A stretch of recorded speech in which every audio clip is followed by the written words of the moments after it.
Hello everybody and welcome to episode 4 of the rebuild with Tottenham Hotspur. The summer window has opened and we have been busy trying to get players in, but more importantly trying to get players out the door.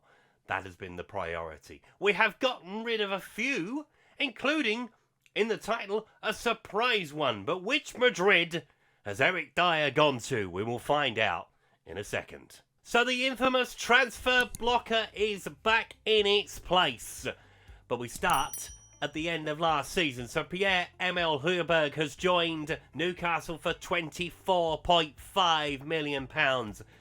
I mentioned when we were talking about the players that were going to leave the football club, I don't think Pierre's quite up to it.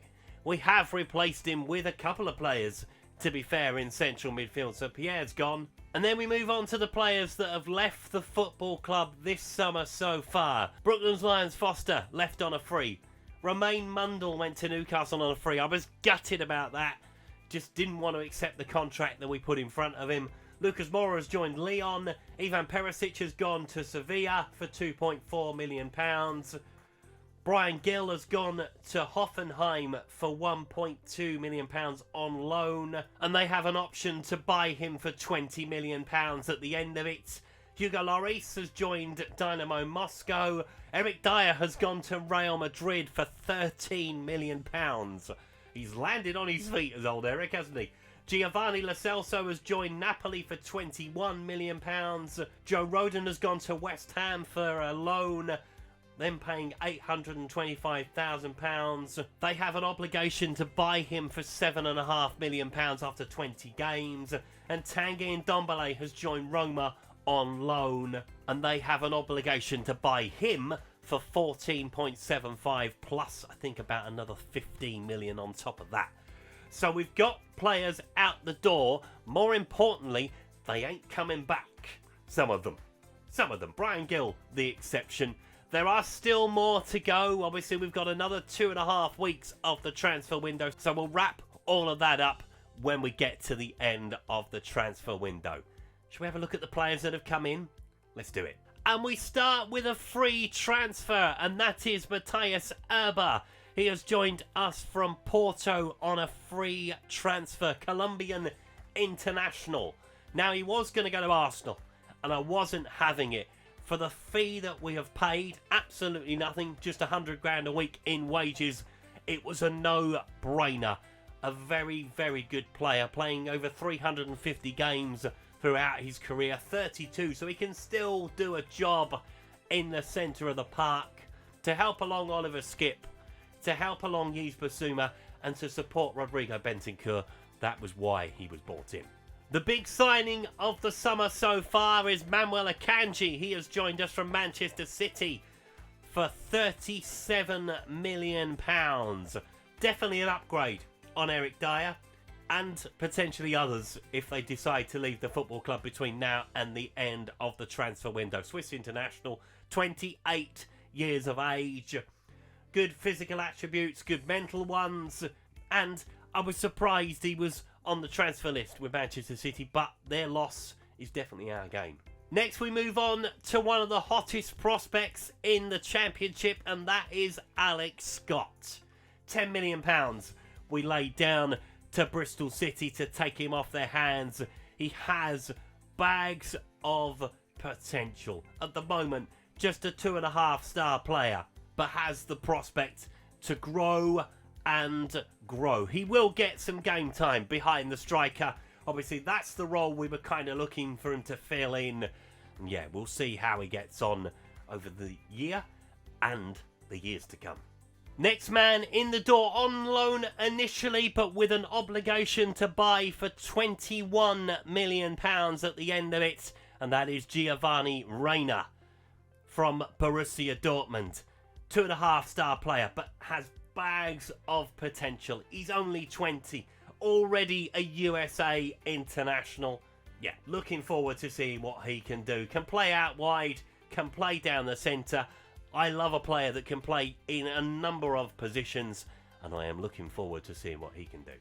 Another player we've got on loan from Athletic Bilbao this time is Nico Williams. No, not that one. This one. With an option to buy him at the end of his contract for £55 million. Although he does have a release clause for £43 million. So if it works out, we may well go back with the minimum release clause. Obviously, we've got players leaving the football club next summer that will add money to the coffers. That's why we've gone into the loan market a little bit more, because we just didn't have the money to buy these players outright right now. So it's a little bit of business sense from me for a change. Predominantly can play on that right-hand side. Will compete with Dejan Kulusevski. An upgrade on Arnaud Danjuma? Maybe. We'll see in the long term. We have also dipped into the loan market to bring in Lucas Hernandez. He has joined us from Bayern Munich for a fee that will be £12 million after 10 games played. It was an absolute no-brainer. That is probably the bargain of the century. 27, close to full potential, but he's definitely an upgrade on what we already had. French international, cannot go wrong with that. Pace of 15, concentration, positioning, work rate, marking, they're all very, very high. He and Christian Romero together are going to be a match made in heaven. And the last man in the door for now is Tino Koppelmeier. He has joined us from Atalanta for £33 million, although we're paying that over a very, very long period of time. I do love the instalment package. He is Pierre-Emerick Højbjerg's long-term replacement. An upgrade, a very much upgrade. Younger, better on paper at least. Looking forward to seeing what he can do. So yeah, we've done some transfer business. We still need a goalkeeper. That is being dealt with.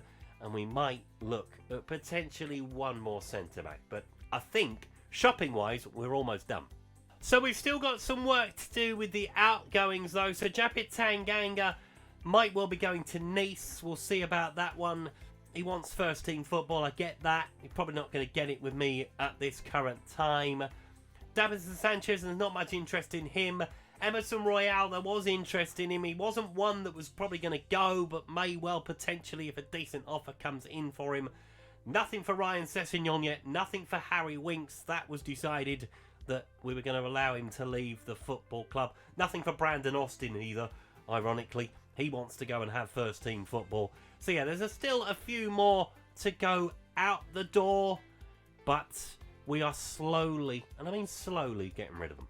So now that all-important Premier League preview. So, joining us in the Premier League this year, Burnley, Watford and Norwich. They have come up from the Championship after we lost the three sides that went down, of course. So Manchester City are the favourites to retain their title. Liverpool are at 7-2, Chelsea at 4-1, Manchester United at 15, Arsenal at 18. We're at 20-1 with Newcastle, which isn't bad, to be fair. 100-1 for Leicester and Wolves, and then 150 bar that down to Norwich at 1,000-1. Considering what happened, obviously us finishing 10th last season, to be at 20-1 shows that the bookies have got faith in us at least. But the eagle-eyed among you will see who our first opposition are of the season. Why is it always Manchester City on the opening weekend of the Premier League season? In fairness, in real life, we have a great record at home to Manchester City. At time of recording, they have never scored a goal at the Tottenham Hotspur Stadium. There is a stat for you.